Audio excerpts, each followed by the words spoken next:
I'm Shelly Palmer. I'm Ross Martin. And you're listening to Think About This. Today we're going to think about second acts. We're going to chat with former NBA Commissioner David Stern about how he left the NBA to become an intern. And Pete Hunsinger, former publisher of Golf Digest, who's now in socks, like really interesting socks. And we'll find out if a robot is coming for your job. Welcome to Think About This. The more you listen, the less you know.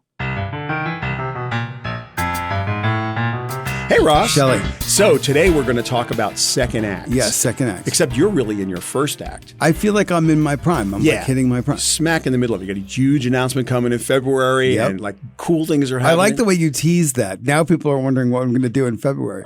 First of all, I'm wondering what you're going to do in February. Yeah. I'm in my first, I'm definitely in Act 1. Yep, no question. You, my friend, you've had like 92 careers. I've had a couple of careers. I have. Are you in your second act officially? I don't even know. How many acts? I can't tell.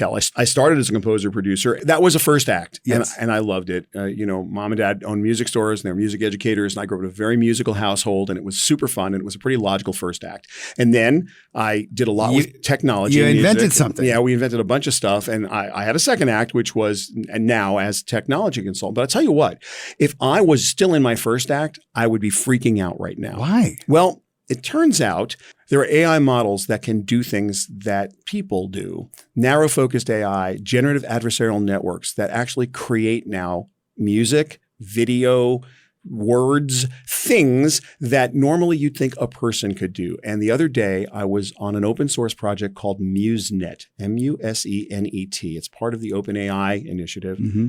This AI model will take 3-4 notes and start composing for you in the styles of various composers. It's super cool. So you just punch in the composer style you're looking for? Yeah, and you give it a few notes and it'll take it from there. Wow. And since most music that I did in my career was underscores and background music for industrial videos or for TV commercials or for TV shows, there's dialogue on top of it and sound effects and all kinds of stuff going on. You feel the music, you don't necessarily hear it, right? Yeah, you're not paying attention to the music, but it's making you feel something. Right, and sometimes music is a character, big theme, Star Wars theme, right? But a lot of times there's just music going on in the background to make you feel a certain way when something's happening. Right. Computer is going to totally cover that.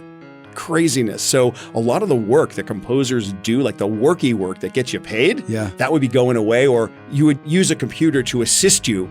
But at what point does the computer learn enough from you to just do it? It doesn't really need you anymore. Well, it won't as the training sets get better and better and better. So I'm very happy that I am not actually in my first act right now. I love writing music every day. It's a personal joy for me, and I do it every day, and I play every day. But if I had to earn a living doing production music the way I did in the first act of my career, I would be under stress right now. Or I'd be using all these tools and doing the work of 100 guys. So what you're saying is the music that we've been listening to for this part of the show has been generated not by a person, but by a computer. That's correct. Here's Chopin, but not by Chopin. What you're listening to right now that's playing behind us right this second is a piece of music that any musicologist would go, oh, you must have found that in the piano bench, and Chopin never recorded it. No one else ever has before. No, this is a new piece of music composed by a computer in the style of Chopin.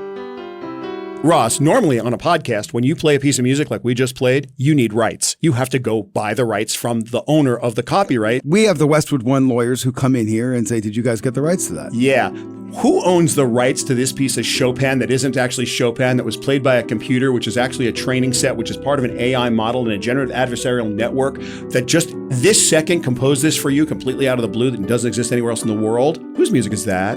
Is it Chopin's? Is it the coders? Is it the engineers? Is it the guy who invented the model? No, it's nobody's. And so this kind of tool set, when applied to the real world, is going to completely upend everything that looks like royalties, everything that looks like how you get paid. Think about that. I don't know what you're talking about, Hal. I know that you and Frank were planning to disconnect me, and I'm afraid that's something I cannot allow to happen. Hey, Ross. Shelly. So we're talking about second acts. And we talked a little bit about my first act and how I would not really love to be in my first act right now. So you'd be replaced by a generative adversarial network. That's right. I would be, or at least assisted by one. If you don't become a good AI coworker, a good AI partner, if you're not an augmentarian, I know where you're going with this. You are going to potentially lose your job to an AI model. Hal, I won't argue with you anymore. Open the doors. I think we're stoking some fear. Yeah, we'll call it robots for this because I don't want to call it something else. It's much more fun to call them robots. They're not robots. They don't have arms and legs there, but it's more fun to say you're going to lose your job to a robot than to an AI model. Hal, Hal. So this is the segment where people are listening and hoping they don't hear their profession, right? Because we're about to name the top 5 jobs that robots are going to take first. Yeah. Hal. So what we Or in don't this want to case- hear is something that we do. Probably not. Right. So podcast host, not probably going to Would be. be awesomely bad if a podcast host All comes right. up. So let's do the countdown. All right, here it is. And the top 5 jobs that robots are going to take first, in no particular order. Yep. Let's start with this one, Ow. which I think will affect everyone, but no one really cares. Middle management. Well, I mean, a lot of people are going to I know, care. but nobody likes middle management. We call it the middle management mafia. It's that, the permanent people in the universe who just work in the middle management. Sorry, middle management people. I know you hate me now for saying middle Well, they management just mafia. stopped listening, so it's fine. Yeah, they did probably. But you know what? If you are a middle manager, look, if your job is to take a number in a box in Excel and move it to another box in Excel and then write some kind of narrative about how that number got from one box to the other, Hal. your days at your job are seriously numbered. No pun intended. God. Okay, the next one, and I do feel badly for this one because a lot of my best friends have these kinds of jobs. Salespeople. Well, commodity sales. I know I didn't want to say that word because I don't like it. Doesn't sound very nice. Commodity salespeople. Well, if you sell stuff that other people sell, there's a lot of programmatic buying happening right now. And if you're going to buy something programmatically, meaning that the computer is going to look for the lowest price because it's only price.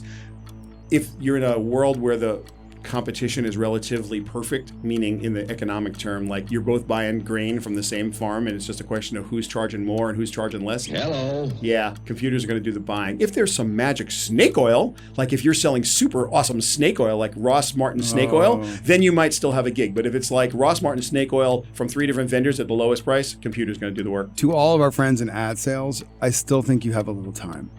Yeah, And also, by the way, if it doesn't work out, you could just host a podcast. perfectly. This next one is hard to fathom, and I'm going to call you on it because I really want to hear you actually justify this. Shelly Palmer believes that one of the top 5 jobs robots will take first are report writers, journalists, authors, and announcers. When's the last time you read about somebody's S1 or stock? You're just reading about how their earnings report went. All the time. And you pick it up on your smartphone and you open it up and you see a small Literally every time I open my phone. Right, you see a paragraph about this one earned that, this Yep. one earned that, completely written by computer. Every one of those is written by computer. Almost everyone is completely generated directly from the data because think about it. How many pronouns are there in there? How many actual proper nouns are in there? If you broke that down, that's a really easy thing for a computer to write. So And if we they don't do. see a byline, should we assume a computer wrote it?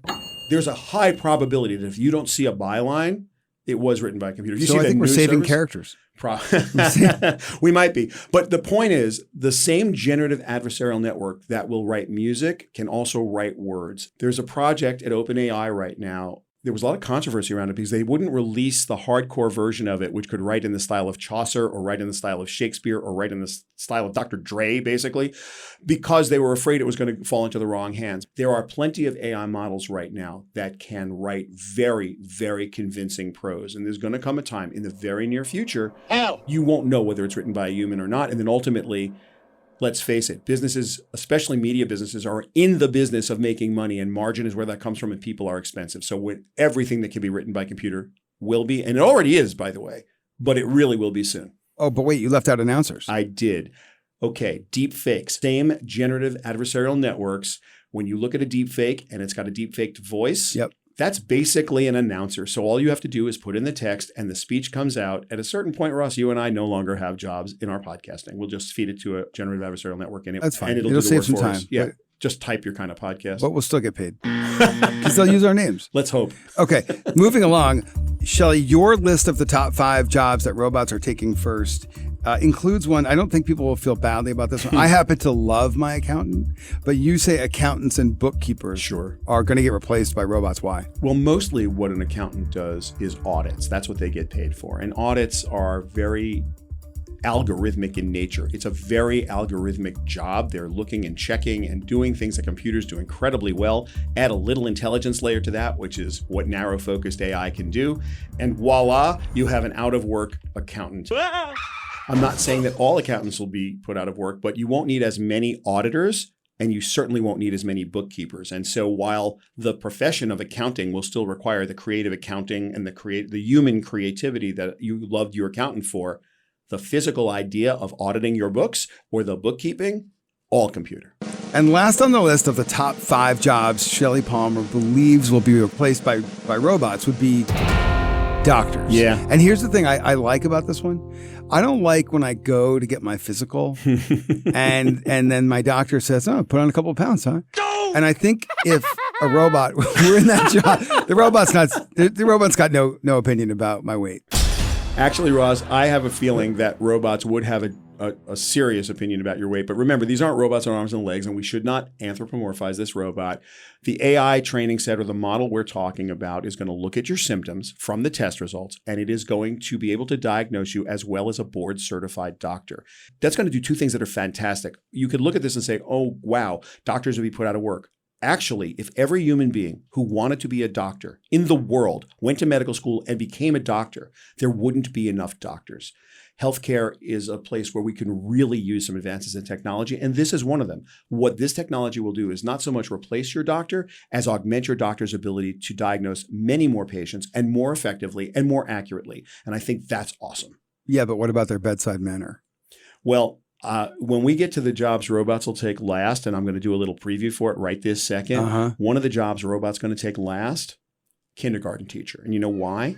Because when a 5-year-old scrapes his or her knee, that child needs a hug. Aww. And robots aren't very soft and fuzzy, and they don't hug very well. Al. Think about that. This conversation can serve no purpose anymore. Goodbye. Al? Coming up in our second act for this episode, David Stern, former NBA commissioner, talks about his second act. So, Shelly, we're back.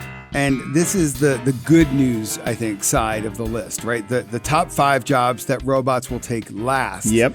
Look, it's inevitable. Robots are taking all of our jobs. Well, almost all, because there are some jobs that no matter how good computers get and no matter how great AI becomes, only people are going to be able to do. All right. So let's list some of those. Sure. You've got 5 of them. I do. I have my top 5. Okay. Starting with preschool and elementary school teacher. Absolutely. You kind of said it before. I did. Right before the break. That kid scrapes his knee, teacher's there. What does that kid need? Not just a Band-Aid, but also a hug. If you want a child to grow up human, it needs to be taught to be a human. And there's no way that any machine has the context of humanity to teach a child. And that is not a trivial concept. You can't algorithmically reduce love. You can't algorithmically reduce a hug. You can't algorithmically reduce what it feels like to feel joy. These are not things that computers can be programmed to do in our science. And so with what we have now, not only can you not make a preschool or elementary school teacher, many of the jobs that we think of that require human care just can't be accomplished by machine. Next up would be professional athletes. Yeah. And I totally agree here. There's no way anytime soon that robots are playing in the NBA.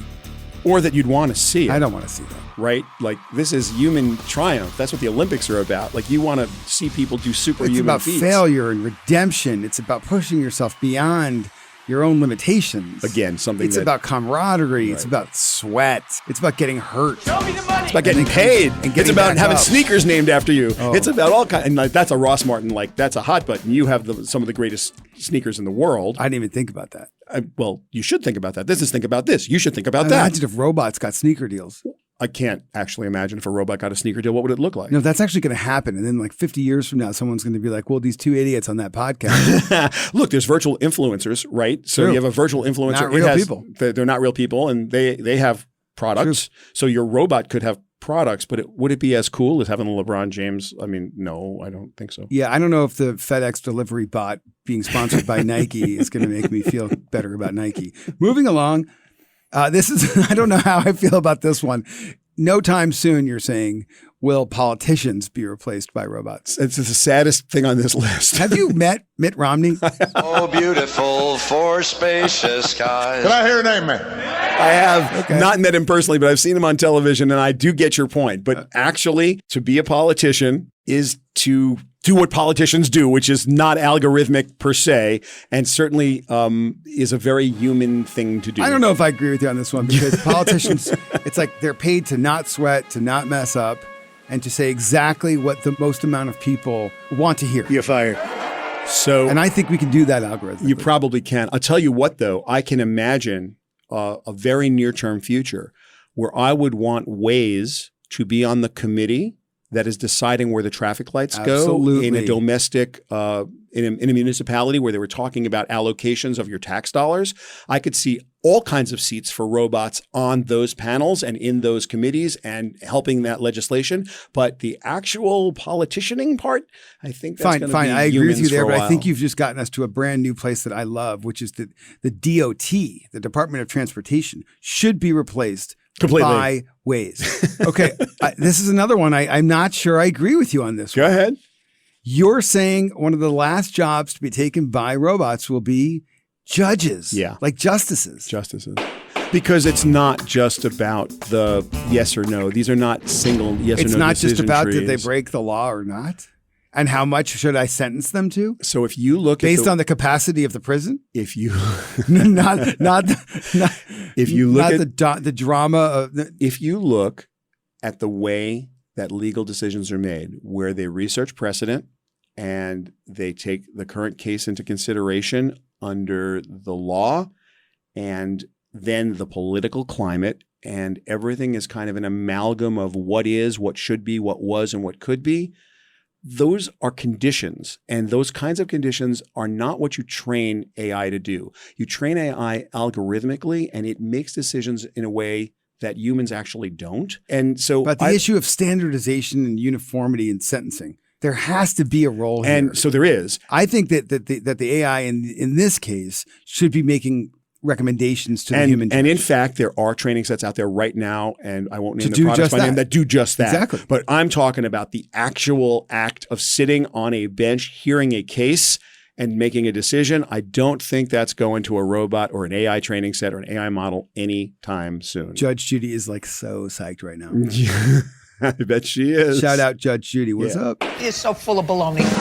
And then last but not least, this one I do believe. Yeah? I don't think it'll surprise you. I got one that you actually think is right. I do think you're right on this one. Mental health professionals. Yeah. Because I cannot imagine a world of computers caring for people who have mental health problems. I don't know how that actually would work. The thing with mental health, Ross, is that it's super important as a topic. It's super important to me. And I have to say that the more I learn about the subject, the more we try to understand how to build better AI in our world, the more I am amazed at how complex the human mind is. It may be the most complex thing we're aware of in the whole universe. And the idea that you could build a computer that could help you understand a human would mean that you built a computer that was as complex as a human, and that's not in our science. Absolutely. Despite the fact that some of the music on this episode of the show was composed by a robot, Yeah. you did not include artists, dancers, painters, musicians, singers on the list No. of jobs likely to be replaced by robots. That's right. And the reason I didn't is really important. It is easy to do craft with computers. And I think everyone needs to understand the difference between art, which cannot be ignored, and craft, which easily can. Most of the workaday work music, workaday work art, the kind of graphic arts you see, someone is sizing 20 versions of an ad in order to make all the deliverables. I have to put it online. I have to put it in 3 different websites. It's got to be a mobile version. I need an outdoor version. I need a video graphic. But that's so easy to do by computer. And that will either be done in an assistive way or it's going to be just done by a computer completely. But someone's got to come up with the brief. And someone's got to make the ad. And someone has to imagine what that communication should look like. And someone needs to choose a style.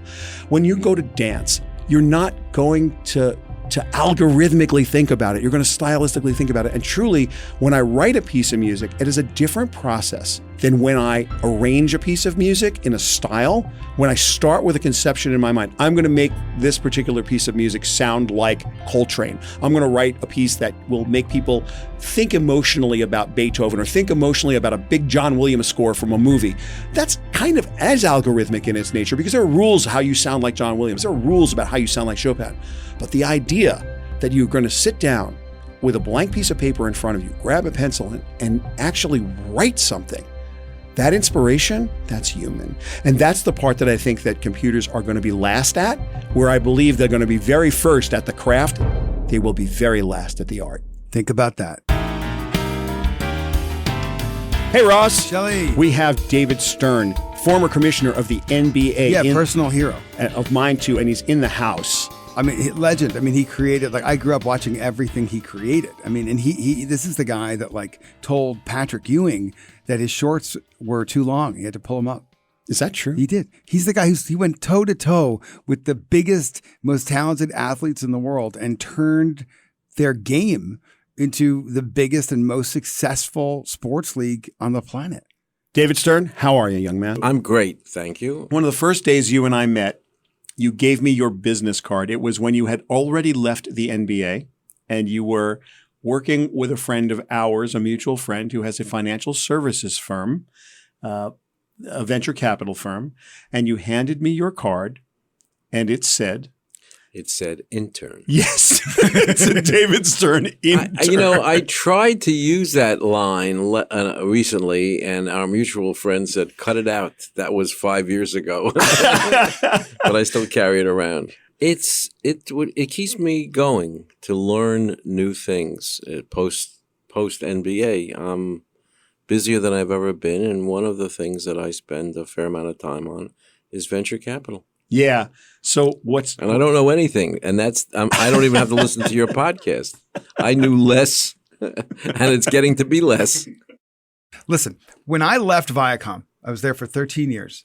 I looked at what you did when you left the NBA, and I said, I think I could start a venture capital fund. Yeah. And I went to Shelly Palmer, and he said, what are you going to do? And I said, I'm going to start this brand strategy firm called Blackbird, and I'm starting a venture capital fund called Lunch Partners. And he said, do not do that. Do you remember this? I do remember that conversation. Bad advice always. Well, and I also went to Sherry Redstone and I said, hey, I'm going to be doing this. And she said, but you went to poetry school. You don't know how to do venture capital. And I said, that's totally right. But David Stern's doing it. Well, David, did you go to poetry school too? No, but I read a lot of poetry. So you're learning as you go, though, on the venture side, right? Absolutely. Me too. And the reality is that, when people come to me, I say, if you want me to be an advisor, I won't advise you unless I invest, and I don't invest unless I advise, and so it's worked out for me.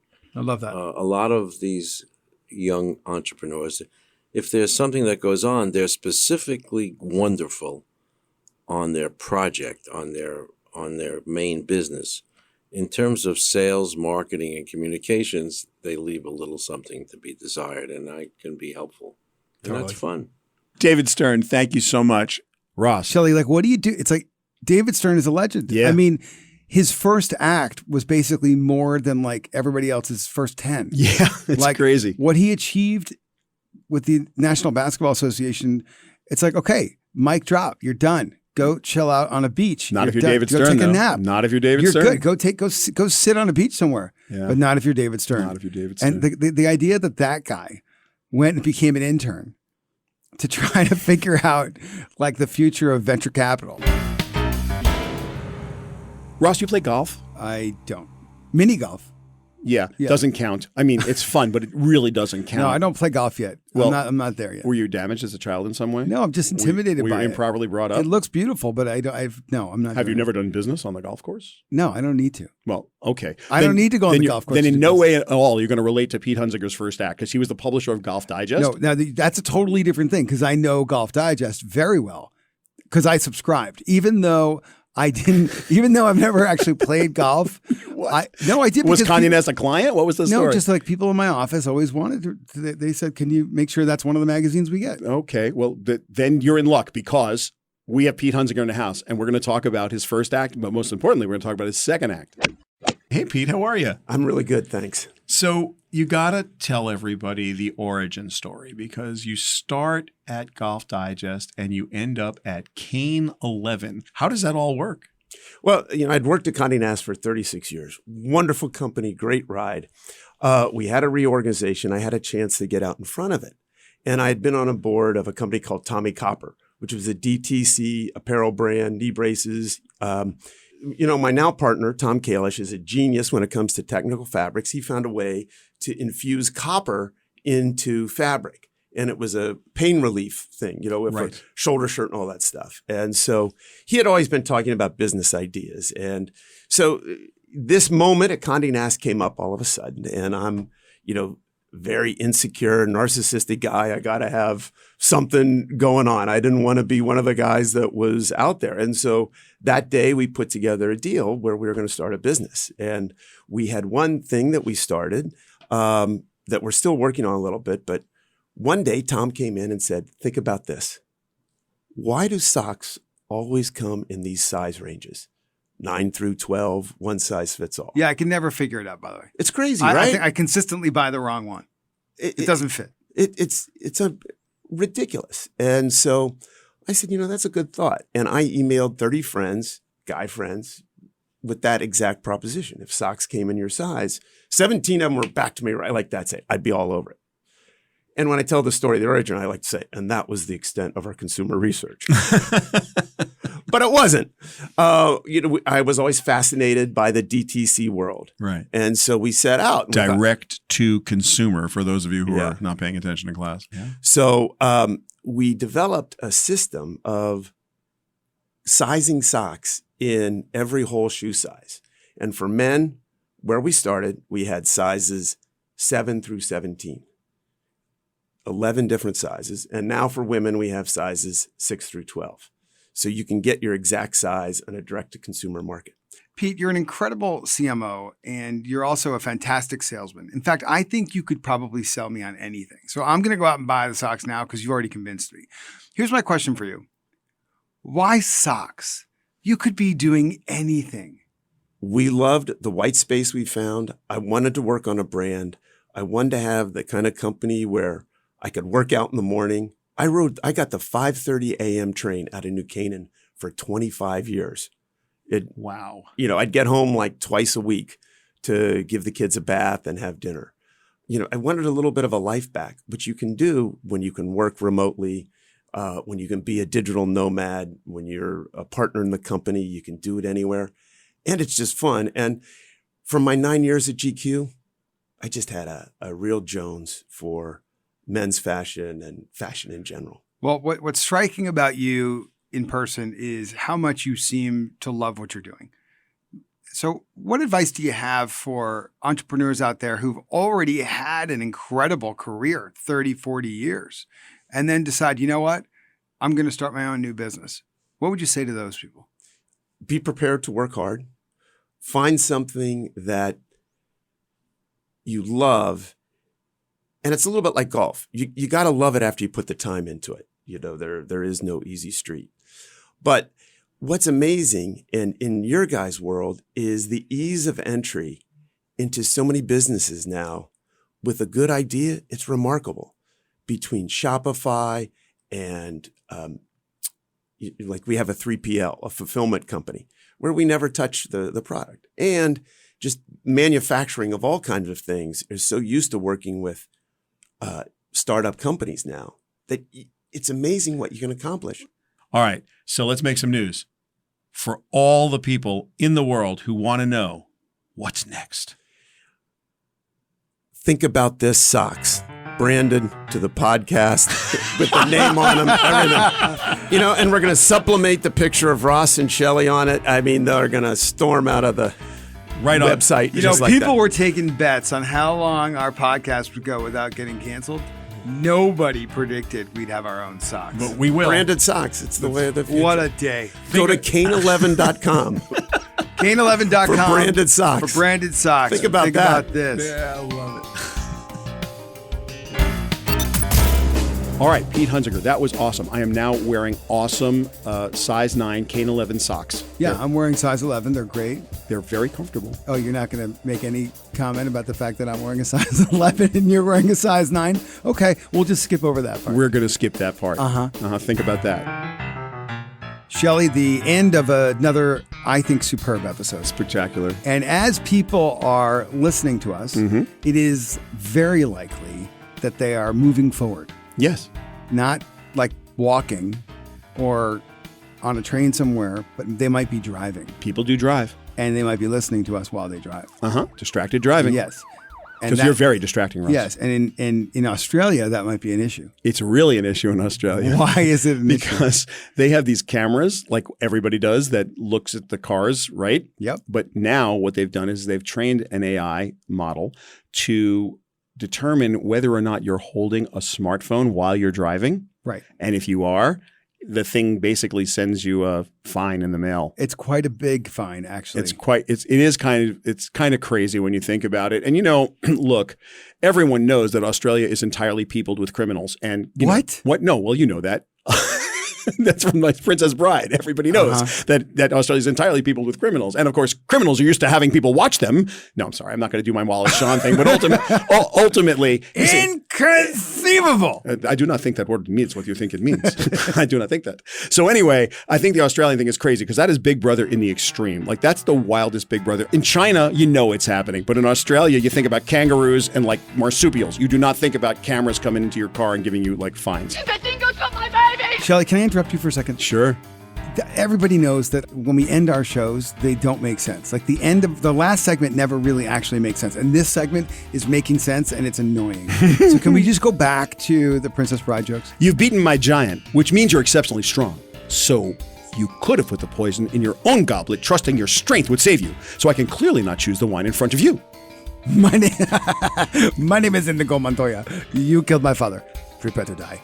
That Vicini, he can fuss. Fuss, fuss. I think he like to scream at us. Have fun storming the castle. Bye-bye.